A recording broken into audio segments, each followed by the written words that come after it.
You're listening to The World at 8 with Lynne Mozart.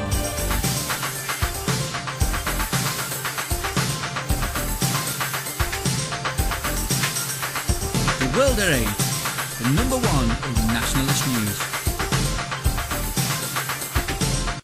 Highlights of the news today, Wednesday the 24th of October.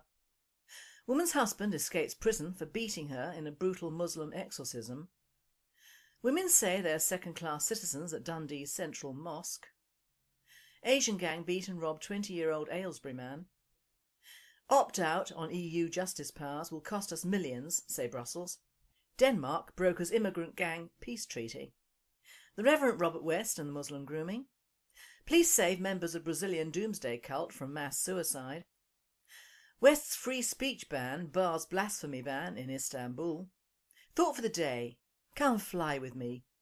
And finally, do not fly with Choreo.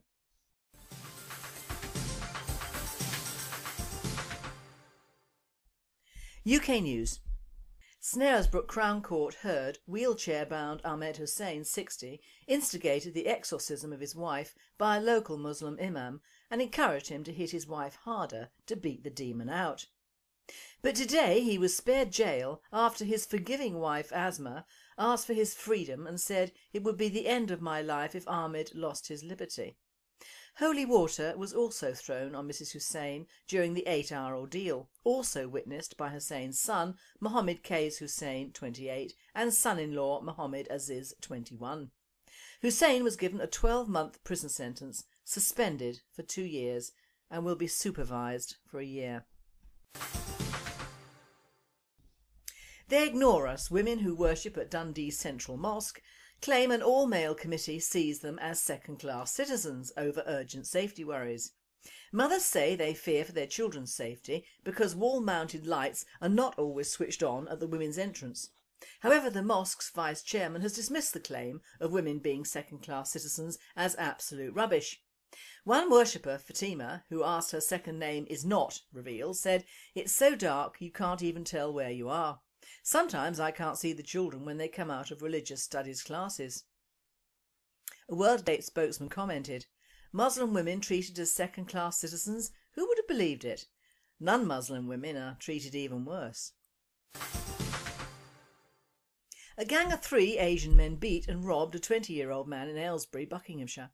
The attack occurred on a footpath near Aylesbury College, where they beat and kicked him as he lay on the ground. They took his wallet and mobile phone before fleeing. The attackers are described as Asian men, all in their early to mid-20s and of slim build. 2 are approximately 5 foot 10 inches and the third approximately 6 foot 5 inches. Anyone with information can contact Detective Constable Justin Harris by dialling 101 and asking for the Aylesbury Police Station or contacting Crime Stoppers on 0800 555 111.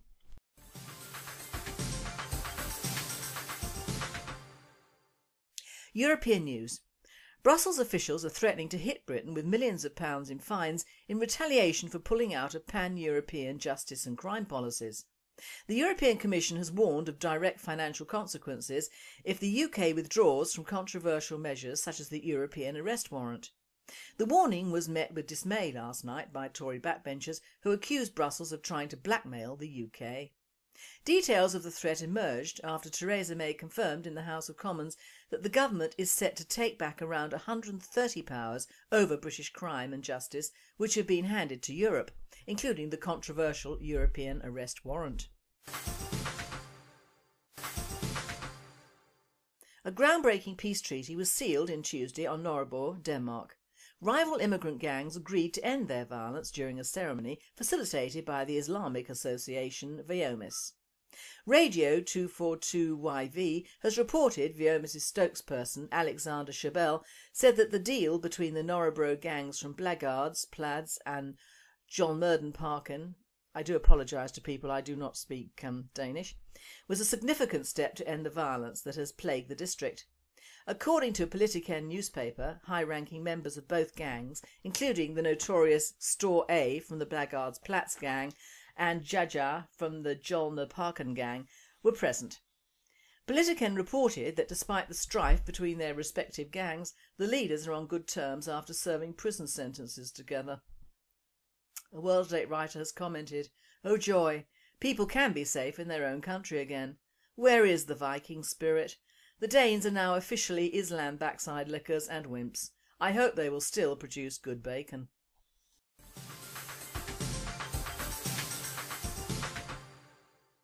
I now hand you over to the Reverend West, who is talking today on the Muslim grooming problem. What I'd like to talk about this evening is that there is a Muslim grooming gang coming near you soon. In rural and urban parts of the country, of all places, both radical and mainstream Mohammedanism is on the march and will be coming near you soon, if it is not already with you.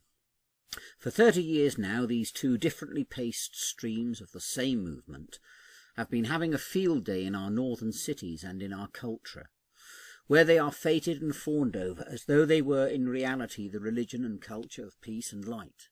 Police and local authorities have covered up the awful truth about Mohammedan sex grooming gangs, which have been abusing our girls for up to 30 years or more, and which have in some cases even murdered them. We all now know of the case of Charlene Downs, whose body has never been recovered and whose killers are still at large. In Peterborough we have had Mohammedan mayors, and we now have 3 of their mosques. In Boston a mosque has been opened a few years ago. In King's Lynn an Islamic centre has recently been given the go-ahead, and in Skegness halal cruelty in the slaughter of animals has been approved by the local authority. Is there nothing that can be done to halt the relentless advance of the followers of Mohammed? Recently I was at the protest of the British Veterans Group outside the Conservative Party conference in Birmingham. We were there protesting against the unneeded deaths of British warriors slain in foreign wars, such as in Afghanistan, where no immediate or obvious British interest has been served. There must have been about 20 of us, that's all. Nearby there were about 6 protesters from the Christian group Keep Wedlock Special, protesting against David Cameron's bent agenda to introduce unholy wedlock for sexual perverts and inverts, homosexuals. Not far from them there were some other small protest groups, but the day had to go to those who were opposed to the badger cull. There must have been at least 80 of them. Folk were more concerned with saving beasts which are pests to cattle than they were in dealing with the really big issues of the day. It is like that on many things. Such has been the effect of the television and its propaganda. Many of our folk, even our intelligent folk, have had their heads turned to mush. This must make the issue of highlighting the dangers of Mohammedanism even more difficult. In our schools, moreover, the children who are the adults and governments of tomorrow are being softened up by Islamic propaganda, which says that Mohammedanism is a religion of peace, and which affirms that any faults that there may be in some of their adherents are only cultural and do not go back to the words and deeds of their founder, as found in the hadiths and sunnah of Muhammad, as well as in what he gave us in the Quran. In some areas, in rural Lincolnshire, there are already small mosques which meet in houses, and there are already small areas of villages which are now Muslim. We can see them walk down the road to their house mosque every Friday, including some young men with 2 Sharia wives, or at least 2 women who walk behind him. One, we think, would be his legal wife in our law, but the other would be deemed a dependent of his by our social security system, and he will be able to claim social security benefits for both of them. They are already begetting children, his wives being only just out of school.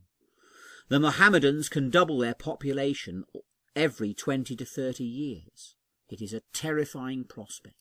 50 years ago we would not have dreamed of Leicester becoming a predominantly foreign city, but we now face that prospect, and they are becoming truly ensconced in our professions, including the legal system, Parliament, and, have you noticed, the human resources departments of local government, big firms, and academic institutions.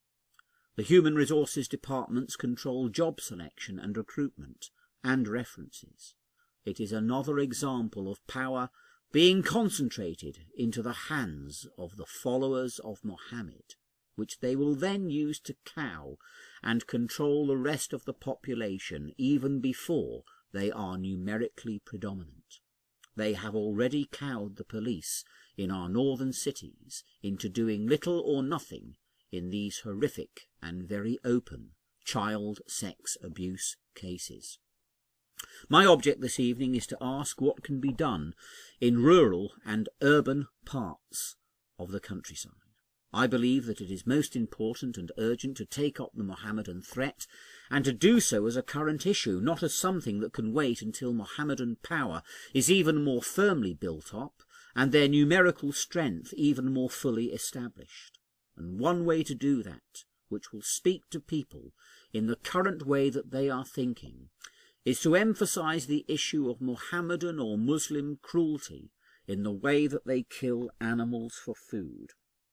If folk were put off halal food, then they would not frequent and buy from halal shops or from takeaways which serve out halal slain animals. That will hit the Mohammedan pocket and surely drive them elsewhere, hopefully back to Mohammed land. A drop in their income in any case would mean a drop in their ability to buy properties and dominate local economies, which all have a tendency to weaken our ability to resist them even further. Such a campaign would also have a beneficial impact on our young folk, as stopping unnecessary cruelty to animals also chimes with current educational themes that they encounter on the TV and in schools. We need to campaign now for the crucial issues which will become more obviously the dominant ones in the years ahead.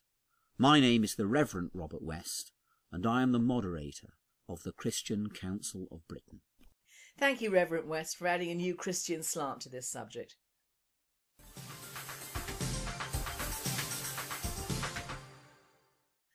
World news. Shots fired as police swooped 10 minutes before 100 followers of Brazilian doomsday cult were due to commit mass suicide over the end of the world.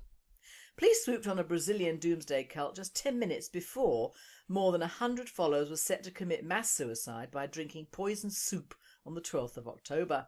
Self-proclaimed prophet Luis Pereira dos Santos had barricaded himself in after predicting the world would end at 8 p.m. on the 11th. There was believed to be an exchange of gunfire between the group and the police, who used gas bombs and pepper spray during the assault. No casualties have been reported. Istanbul, Turkey. Western opposition has made it impossible for Muslim states to obtain a ban on blasphemy, including anti-Islamic videos and cartoons that have touched off deadly riots, the Islamic world's top diplomat has said. Ekmeleddin Ihsanoglu, Secretary-General of the Organisation of Islamic Cooperation, OIC, said his 50-nation body would not try again for United Nations support to ban insults to religion, but appealed for states to apply hate speech laws concerning Islam.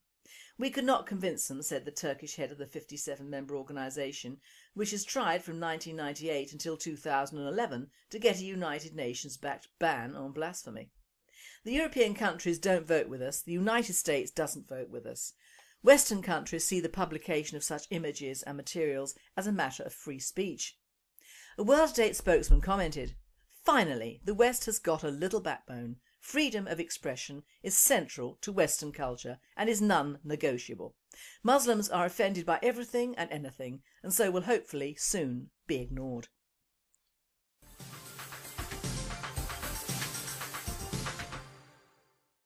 Thought for the day. Fly with us, or does it harm us to care? I'm asking a question here. Does it harm our party and even our activists to care about our country and our people in the eyes of those people in the media?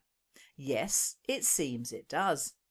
Because we care about the Islamification of our country and the ramifications that Marxist indoctrination brings to our government and our educational system, we are labelled racist and fascist monsters and classed with members of the Third Reich.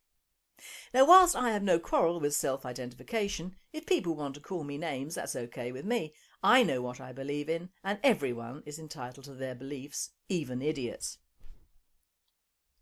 I have received many communications from a mixed race person who shall remain nameless. He views himself as worthless and thinks the white race should reign supreme. He is of course wrong. Caring for your country and the effect of massive immigration does not make me or the British National Party racist or members of the white Aryan supremacist cults. I do not agree with mixed race marriages simply because I know how difficult they can be for the children. Not in today's society though, because they are encouraged to marry out, but often for the children themselves when adult. He stated that he knew many black and Asian men who had trouble with liking themselves or their race. Now from what I see, most black males think they're quite something, as do some of our young white females, and Asian men, mostly of the Muslim variety, are cock of the walks with their huge families and money to back them up. Now what happens to the Hindus and Anglo-Indians is a different tale. They do not have the mystique of black blood and have been the butt of nasty behaviour from us Brits for many years. They need to enjoy their mixed heritage.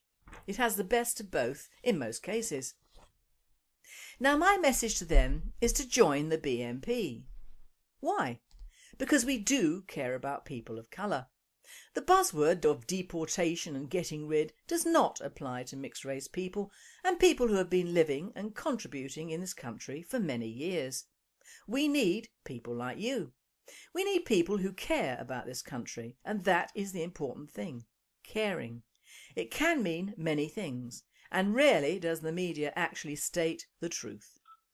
The media, and I mean press and TV, do not want our party to survive or prosper. It does not want us to be seen to care. What it does want is for the general public to hate us, to put us in a large box and simply forget us as a nasty party with nasty people. They are so wrong, and one day will be proved to be so. This alignment with the Third Reich and its failings rings a bell in the sheeple's brains. They see stormtroopers going from house to house, bringing out all the mixed race and coloured people and shipping them off to God knows where. Do they really think we as a people would want that? No, we do not. Apart from the fact it would take lots of money, people and time, our economy would not stand it, and a damaged economy affects all people, whatever colour or creed. Caring does not encompass stupidity. Mixed race people, black people who have been here years, and even well-meaning Muslims need never hate or fear us. Now, when it comes to illegal immigrants, greedy white employers, immigrant criminals and people who hate us and our country, that is a different matter. No country needs people like that, and in fact Europe is just waking up to the fact that especially where there are large Muslim enclaves, trouble is brewing.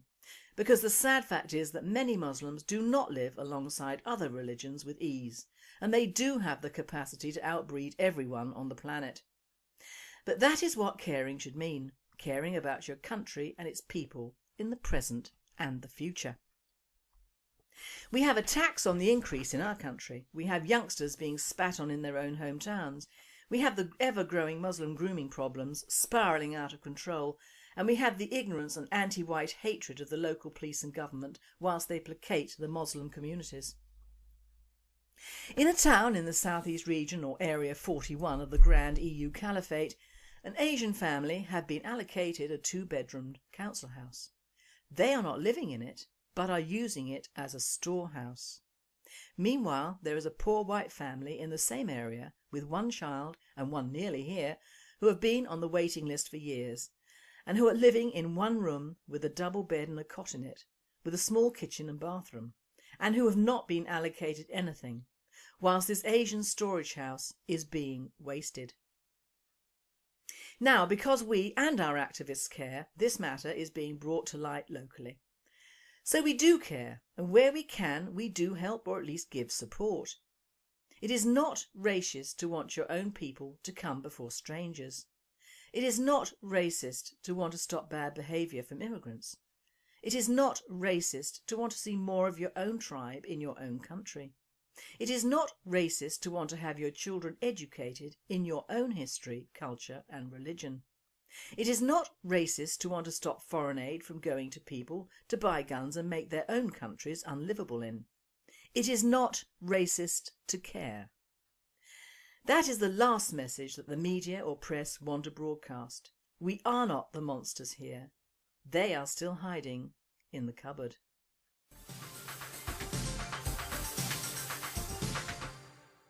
And finally, Air Koryo, the Northern Korea carrier described as the world's worst airline, has finally moved into the digital age with its first online booking service. The state-owned airline, which is the only one in the world with just 1 star according to the ranking service Skytrax, now sells flights from Pyongyang to Beijing and Shenyang in China and Vladivostok in Russia on its website www.airkoryo.com.kp/en, which launched in August and promised easier, quicker, reliable booking and ticketing services.